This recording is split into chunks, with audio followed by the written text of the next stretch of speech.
Genèse chapitre 4 aussi, on voit l'influence des prêtres, c'est-à-dire le sacrifice d'Adam, de Caïn et Abel. On voit l'influence de l'écriture des prêtres. Ok? On voit aussi ça en chapitre 9, du chapitre 6 au chapitre 9, c'est-à-dire Noé et les sacrifices qu'il fait à Yahvé. On voit cette influence très forte dans les textes. Moi, c'est important de prendre ça sur cet angle-là.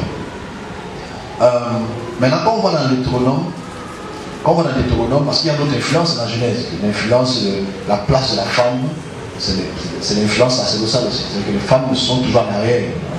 Je ne sais même pas comment les femmes font pour. Je dis, je ne sais pas comment les femmes font pour lire la Bible. Franchement, c'est insultant, c'est misogyne. Mais bon, comme vous aimez être traité comme les Camerounaises, on continue. Ah ouais. C'est misogyne.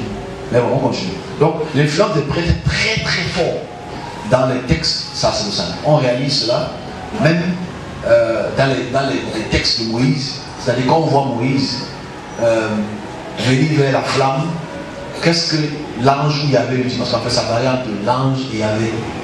On lui dit enlève ses sandales, ce Dieu est saint. Ok, c'est l'important, c'est l'influence sacerdotale en fait.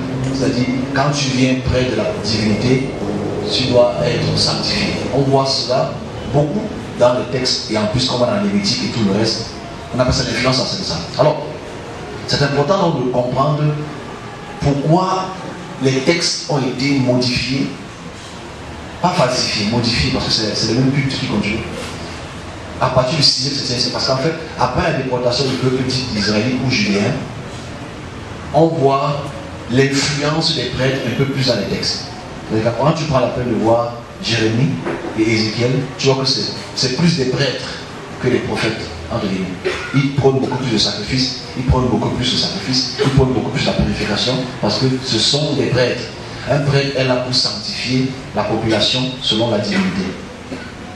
Alors, quand est-ce que les prêtres prennent beaucoup plus de place? On voit cela donc dans les textes d'Esdras qui le prônent. C'est-à-dire, il est le prêtre des prêtres, il a la descendance de Moïse, etc. Ça, c'est ce qu'on appelle l'influence sacerdotale. Et Esdras, donc, écrit les textes à partir du 6e siècle, 6e, 5e siècle. Voilà l'influence donc. Voilà donc pourquoi il est impossible donc, de ne pas donc prendre le traité de vassalité. Et les textes disent, si ce que je dis n'est pas clair, je me répète. Dans les textes de la Genèse jusqu'à Deutéronome, il y a une influence de l'écriture des prêtres. Plein d'influences. Je l'ai depuis quelques ans, on peut en prendre plusieurs, on peut en prendre une vingtaine. Il faut les lire pour comprendre que là, c'est qui a ajouté pour te montrer qu'il faut être pur, pour te montrer qu'il faut être saint. On voit ça dans les écritures d'Abraham. Le fait qu'il veut sacrifier son fils, c'est une influence, ça c'est de ça. C'est important de le qualifier ici. Les prêtres prennent plus de puissance à la période de la déportation. Parce qu'il n'y a plus de roi, il n'y a plus de reine. Donc ceux qui dirigent le pays, ce sont des prêtres. Ok? Et il faut donc considérer la première déportation en 722 par Sancheri, la deuxième déportation en 586 par Nebuchadnezzar, pour comprendre leur déportation et le fait qu'ils n'ont plus de roi et qu'ils habitent dans une terre étrangère et que c'est seulement les prêtres maintenant qui sont ceux par qui leur divinité s'exprime. Donc, si ce fait est indébattable, indestructible, faisons donc une corrélation entre la période donc de l'écriture ou la modification des textes pour les rendre plus prêtres, pour les rendre plus sacerdotales, et mettons en parallèle les textes assyriens, surtout les textes d'Ashurbanipal. Parce qu'on parle de Deutéronome, c'est un fait qui est clair, ça veut dire la deuxième loi. Ça n'a pas été écrit à la période assyrienne, même ça a été écrit à la période babylonienne. Parce que n'oublions pas que Ezra est déporté et Ezra vit à la période perse. Ezra vit à la période de Darius. Donc on est déjà dans les 486 avant notre ère. Parce que c'est la période où Ezra écrit le texte. On est ensemble. Darius commence à régner en 522. avant l'ère du Christ. On se comprend? Parce que les gens ne connaissent pas la chronologie historique. 522, Ezra commence à écrire les textes à partir d'Artaxerxès, avec le petit-fils de Darius. On a en 486. Bon, si je sais que quand je donne les dates, les gens se fâchent. C'est important de dire qu'Aïdjo vient après Popol. Je me répète encore. C'est important de dire qu'il y a la Popol, après il y a Aïdjo. Donc maintenant c'est important de donner la réputation, c'est très important. Donc ici, si on revient, Ezra donc écrit au 4e siècle, au 5e, 4e siècle des textes. Donc la question centrale c'est, est-ce que Ezra a été influencé par les textes d'Ashurbanipal, par les textes assyriens, babylo-perses? Oui, absolument, vu qu'on retrouve une corrélation sévère. Mot à mot, on enlève souvent les noms des divinités et on met Yahvé. Voilà pourquoi je dis, la vraie question c'est, pourquoi est-ce que les serviteurs de Dieu n'ouvrent pas leur bouche pour parler? Moi, on m'a envoyé une vidéo d'un serviteur il y a quelques semaines, il y a quelques jours. J'ai beaucoup aimé, il a commencé à dire un peu comme moi. Je me suis senti un peu... je ne suis pas seul, c'est à dire la réalité. Donc ici, c'est la corrélation qui est toute simple. Donc quand on retrouve donc, les traités de vassalité d'Ashurbanipal qui règnent à la période de Josias. Qui est Josias? Parce que c'est important de savoir qui est Josias. Josias est le réformateur de Jérusalem. Je ne veux pas mettre à lire parce que ça va vous bore. Vous êtes déjà assez bored comme ça. Je ne veux pas vous bore plus que le bore. Bore, ça veut dire que vous êtes ennuyé. Franchement, vous préférez danser et tout le reste. Si vous lisez, si vous lisez 2 rois, si vous lisez 2 rois, à partir de chapitre 21, vous allez savoir qui est Josias. Alors je vais lire un peu 2 rois chapitre 22, juste pour contextualiser. S'il vous plaît, on va aller vite. On a presque fini. Josias avait 8 ans lorsqu'il devint roi et régna 31 ans à Yerushalayim. Sa mère était Jadida, comme le beurre, et fils d'A. C'est la raison pour le nom du beurre. Donc, quand tu vois que le mange le beurre, il pense à Josias, c'est juste instinctif. Okay. N'achetez plus le beurre, j'ai acheté le beurre pour Paul. Fille d'Adja de Botskat. C'est pas compliqué.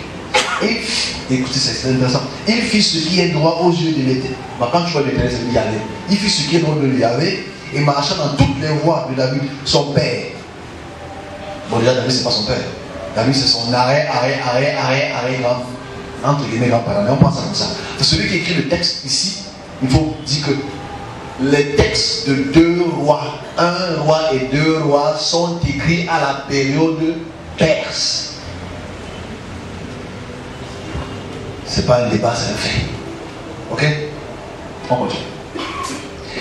La 18e année du roi Josias, le roi envoya dans la maison de Yahvé Shaphan, le secrétaire, fils d'Astalia, fils de... Bref, un autre fils. Il monte vers Hilkidja, le souverain sacrificateur, qui amasse l'argent pour apporter dans la maison de Yahvé. Bon, ça, il a reconstruit le temple qui était un peu détruit, là. C'est pas ça qui m'intéresse. Je veux qu'on dise. Verset 13. Allez consulter Yahvé pour moi, pour le peuple et toute la Juda au sujet de la parole du livre qu'on a trouvé. Et ici, c'est important, déjà un mystère très grave, ce que les gens ne veulent même pas lire. C'est que c'est Josias qui dit avoir retrouvé les livres de la Torah. Parce que les livres de la loi, les paroles de ce livre ont été découvertes quand ils ont reconstruit le temple. C'était caché quelque part. Ils disaient quoi avant? Bon, les gens ne lisent pas ça avec intelligence parce que nous sommes tous du MSC. Mais la réalité ici est que ils disent non, mais c'est vrai. Le MSC dit jamais. Allez consulter l'Éternel, Yahvé, pour le peuple Juda, au sujet des livres, au sujet des paroles de ce livre qu'on a trouvé. Car grande est la colère de l'Éternel. Quand on dit grande est la colère de l'Éternel, ça te fait penser à quoi? La colère de l'Éternel se retrouve où? Dans le Torah. Si tu ne fais pas ça, il te fait ça. Si tu ne fais pas ça, il te fait ça. Bon, je ne sais pas comment votre lecture est. Pardon. Ici, là, il faut avoir un QI au moins de 500. Si ton QI est moins de, regarde, dors, juste clique. Fais le lien, juste clique. Déjà, triche chez ta voisine. Il a dit quoi? On continue. On va souvent y arriver. On va la force. Ok. Car grande est la colère de Yahvé qui s'est enflammée contre nous, parce que nos pères n'ont point obéi aux paroles de ce livre. Alors ici on parle de livre, on parle de Sefer.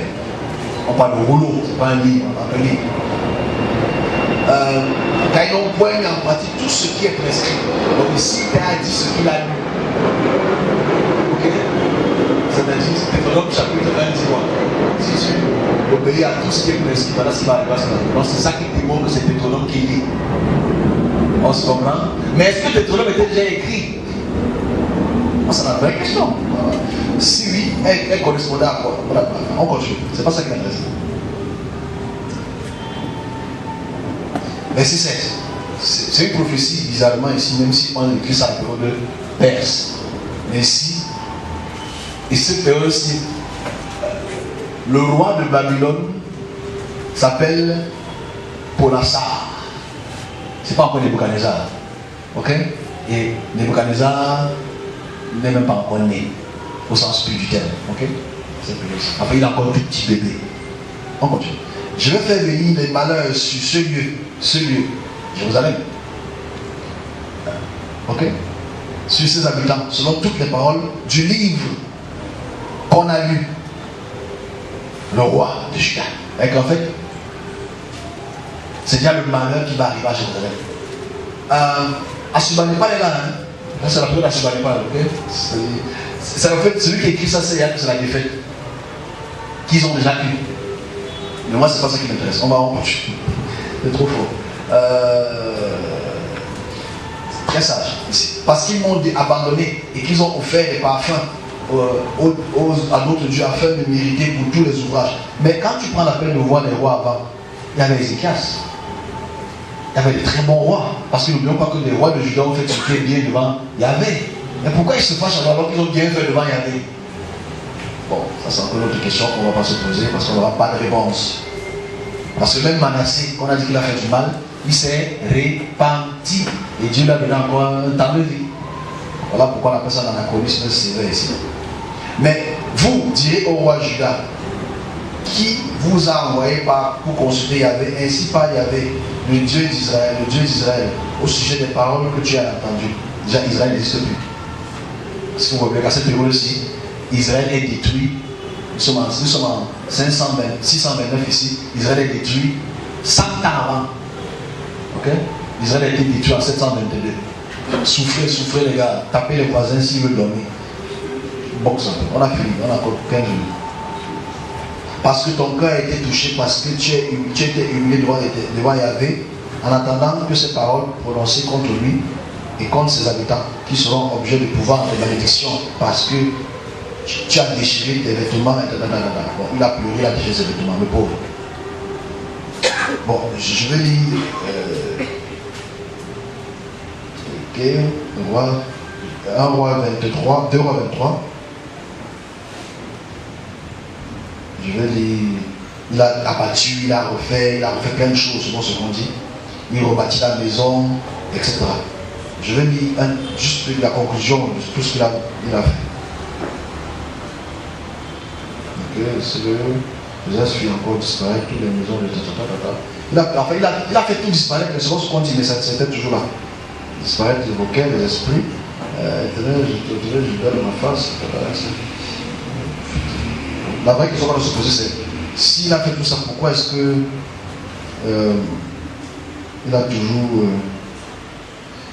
il est toujours mort? Parce qu'en fait, ici, c'est le roi Néco qui le tue, au verset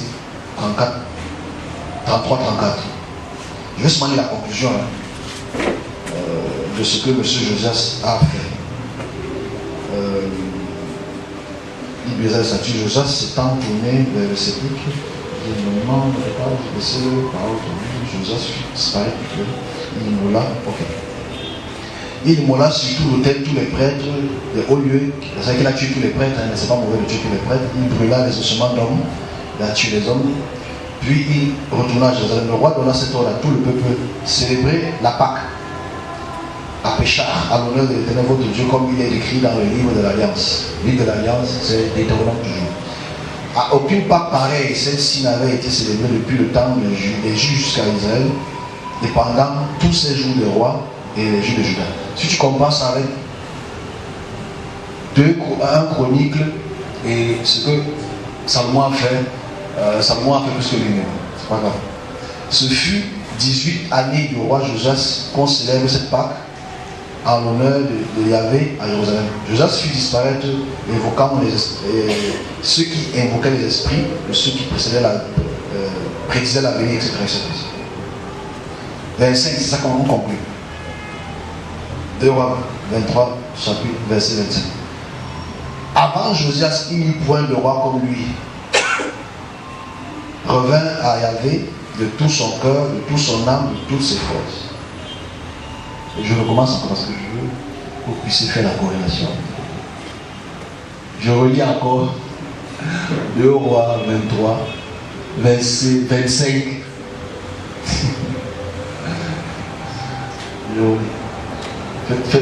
Faites comme si vous n'avez pas lu le traité de vassalité. Faites comme si vous n'avez pas lu ça.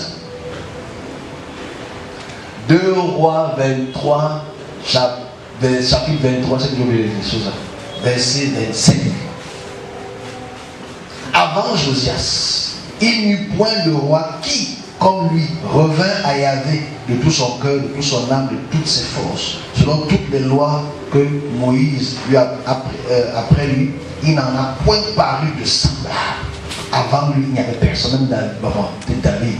Alors ici, on voit la même corrélation avec le texte de vassalité, d'aimer son roi ou sa divinité, tout son cœur, tout son âme, etc.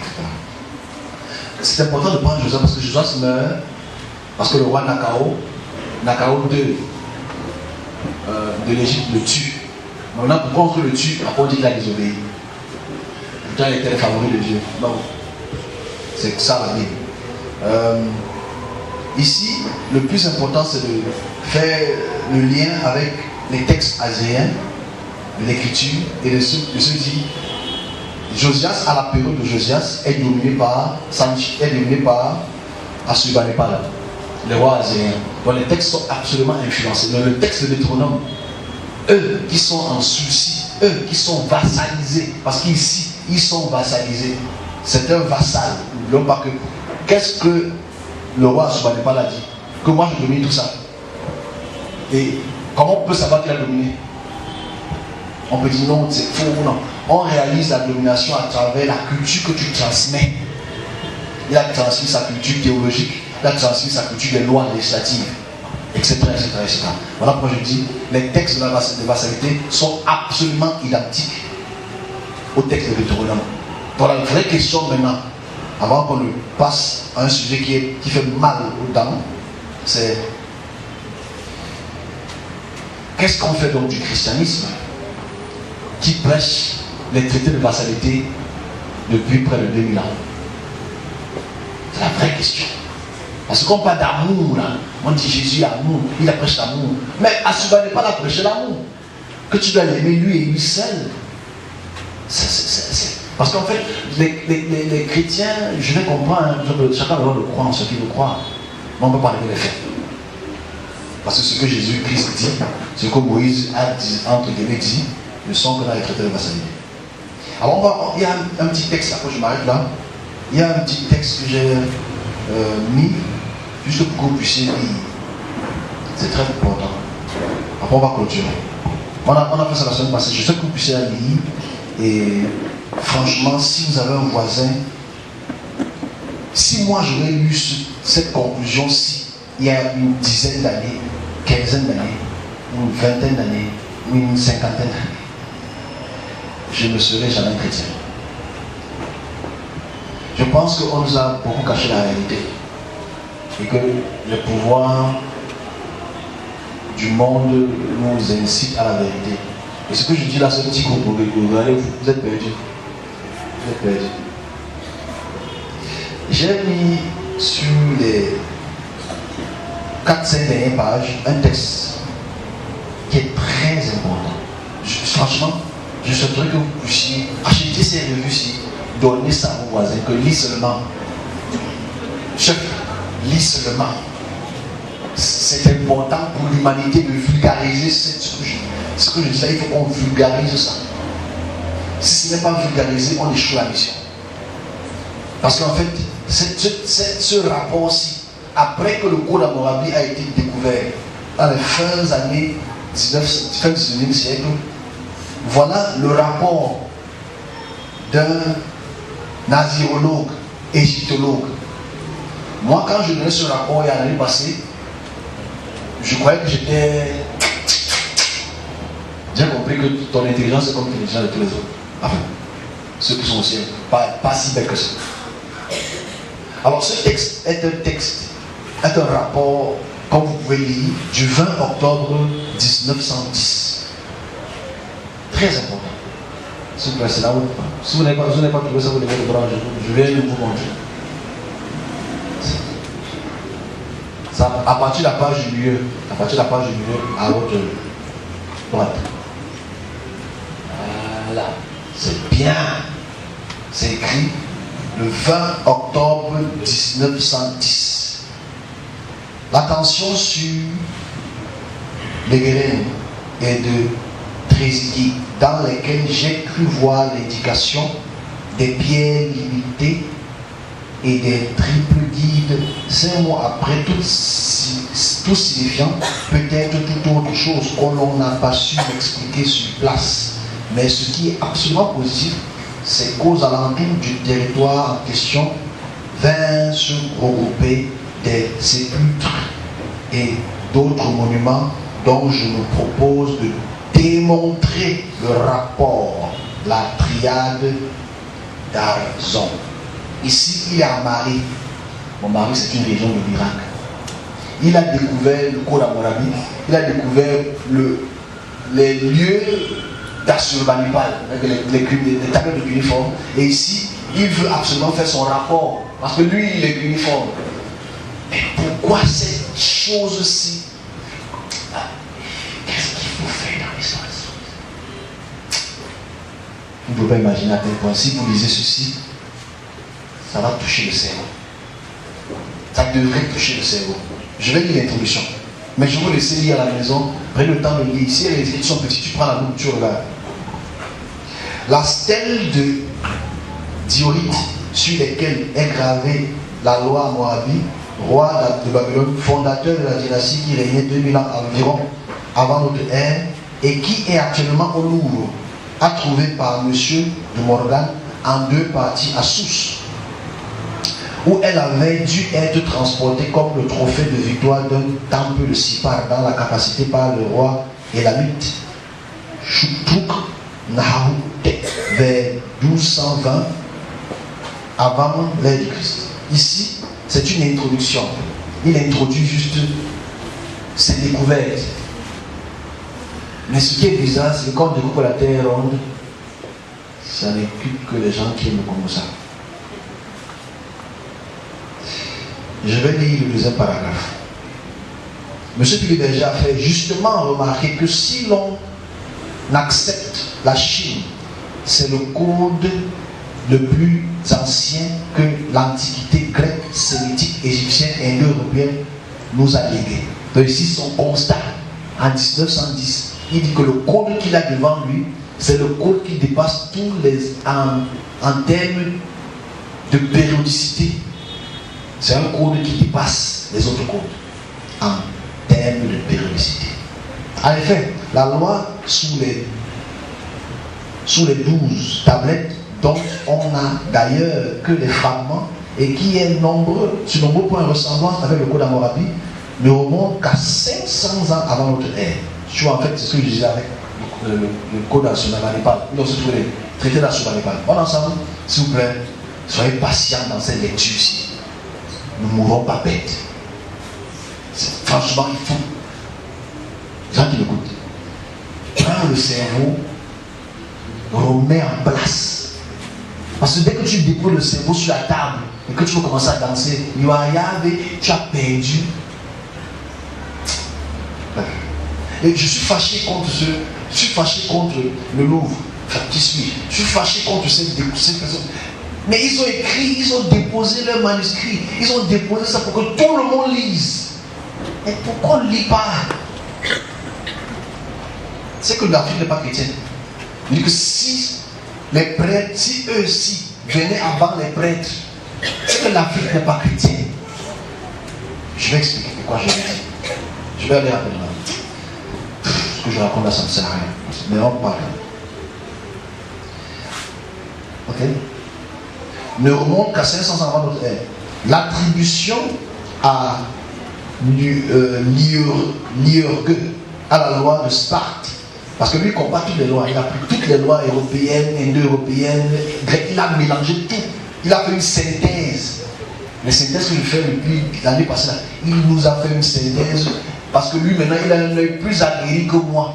Moi, mon œil est aguerri pour le côté spirituel. Ok? Qu'à 500 avant notre ère, l'heureux de la loi de Sparte, cet essai socialiste et tout est sacrifié à la société, qui remonte à 884 après, ne repose que sur les traditions. La loi de Namur, surtout la sacerdotale, est au moins dans sa forme actuelle relativement récente. Le livre des morts des anciens égyptiens, dont certains textes remontent à 2500 avant l'ère de Christ, nous donne une haute idée de l'élévation des morales de cette antiquité de civilisation. Mais ce n'est pas le code de loi. Ce qui se rapproche le plus du code de Babylone, c'est... par exemple, on est ensemble. Pardon. Mettez la lumière. Put up the light. I just need to put your lumière. C'est allumé. C'est qu'on ne voit pas bien. Vous avez mis la lumière. Ce qui se rapproche le plus du code de Babylone, c'est la loi de Moïse. C'est ce que lui a constaté.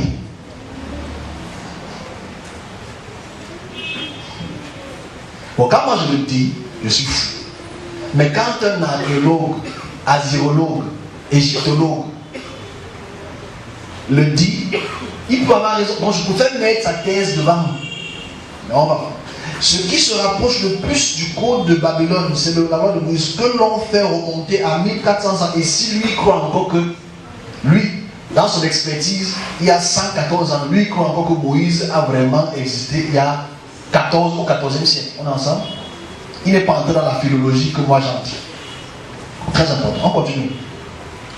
Mais on ne sait pas, même si Moïse a existé, et la Bible est une juxtaposition des 2 ou 3 récits qu'on ne comprend pas, en sorte que M. Philippe Berger a pu dire 2000 ans avant notre ère, Babylone avait un code de loi différent sans doute de la loi mosaïque, mais dont certains articles concordent si bien avec la loi qu'il est impossible d'admettre que Moïse ou que ce soit l'auteur de la loi qui porte son nom ne soit pas inspiré par mon ami. Inspiré. C'est qu'en fait, le judéo-chrétien, lui, se fige. Ce qui est normal, on parlera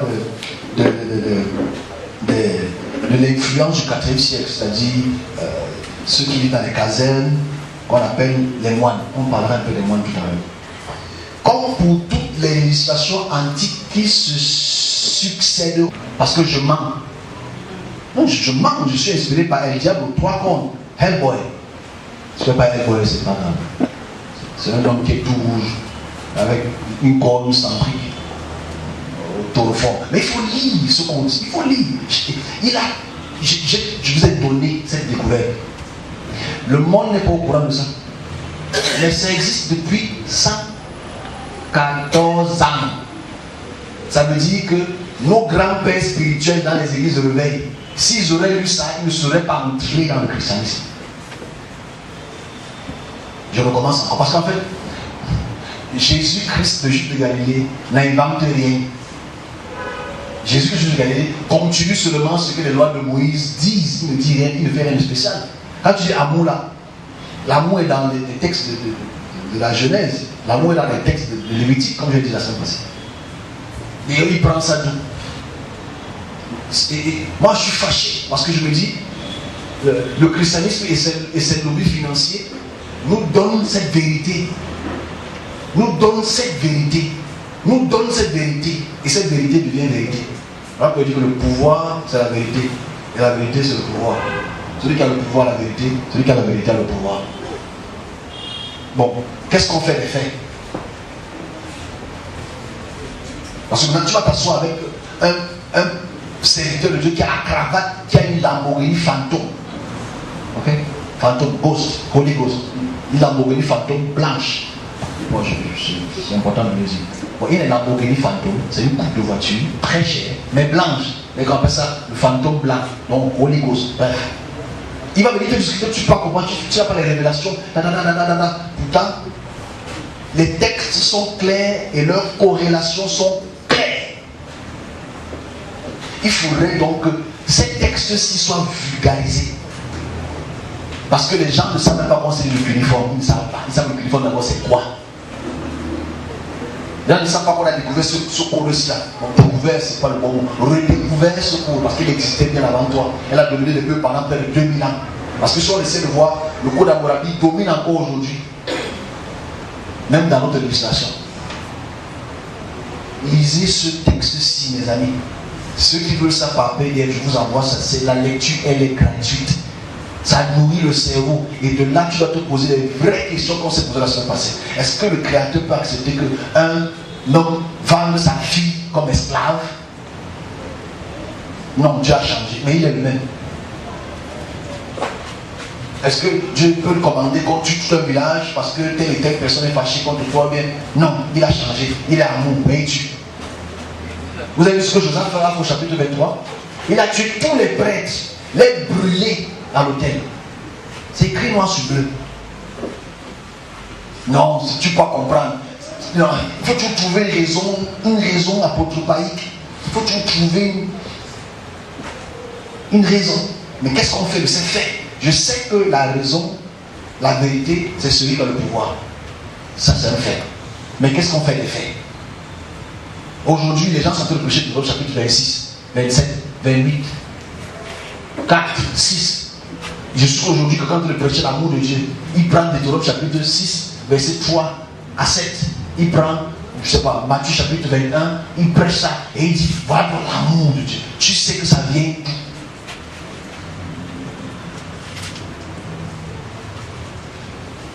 On s'en fout de ça. Nous on veut danser, on veut célébrer.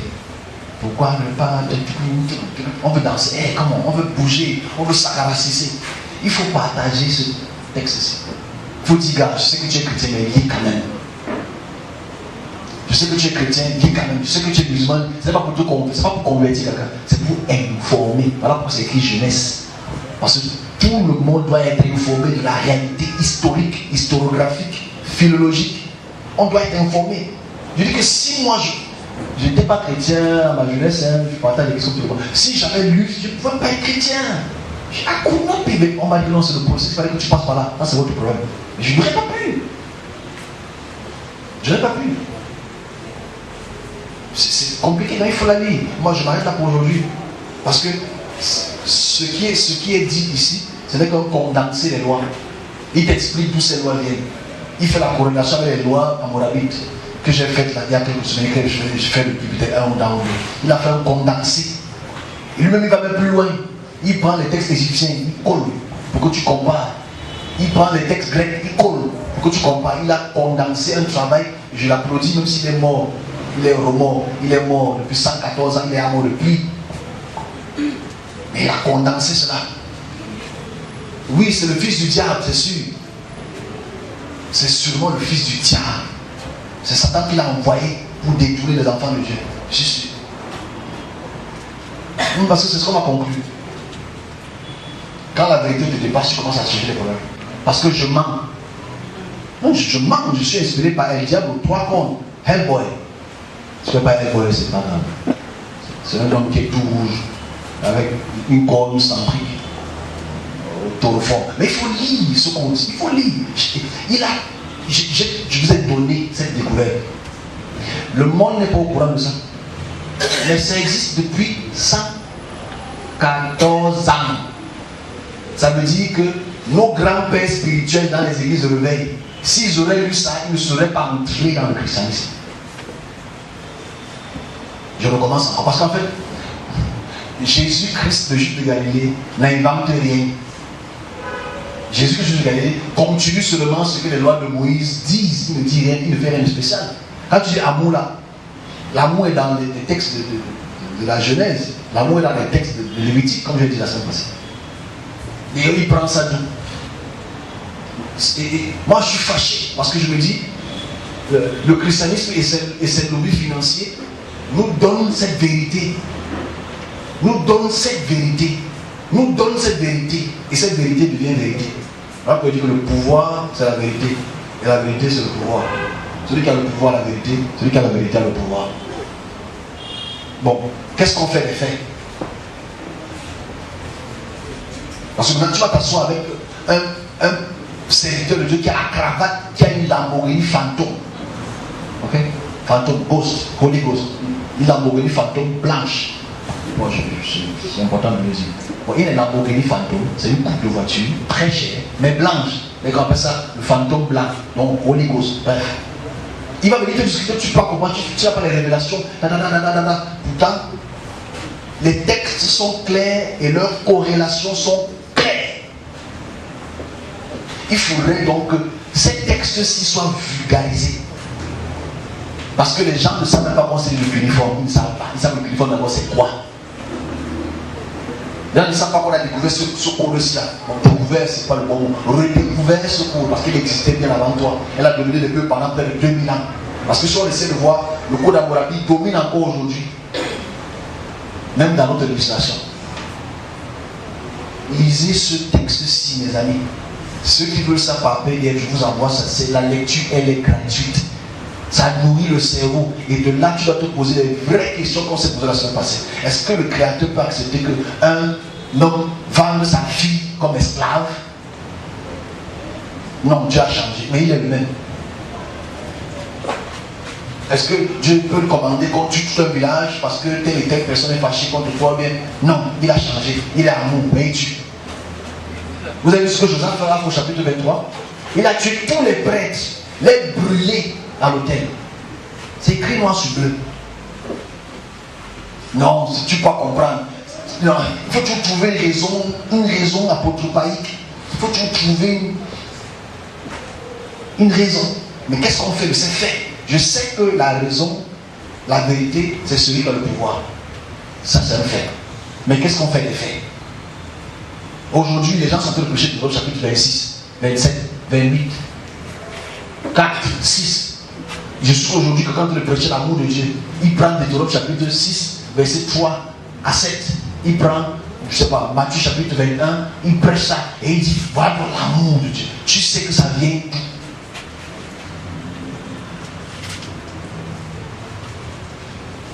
On s'en fout de ça. Nous on veut danser, on veut célébrer. Pourquoi ne pas... On veut danser, comment? On veut bouger, on veut s'acarasser. Il faut partager ce texte-ci. Il faut dire, gars, je sais que tu es chrétien, mais il est quand même. Je sais que tu es chrétien, il est quand même. Je sais que tu es musulman, ce n'est pas pour te convertir, c'est pas pour convertir quelqu'un, c'est pour informer. Voilà pourquoi c'est écrit jeunesse.